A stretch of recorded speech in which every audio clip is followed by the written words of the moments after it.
नमस्कार मित्रांनो. तर आज आपण 86-032च्या प्लॉटमध्ये आलो आहे. हे पण आपला घरचाच प्लॉट आहे आणि हे नोव्हेंबर एंड अखेर आपण रोपे लावण केली होती.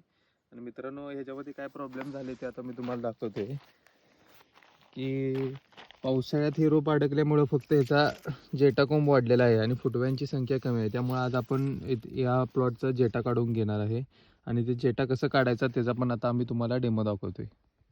खुरप्याच्या सहाय्याने आपण जेटा काढून घेतला. तुम्ही बघू शकताय जे रोपांचा जे मधला जो जेटा आहे तो आपण खुरप्याच्या सहाय्याने काढून घेतला.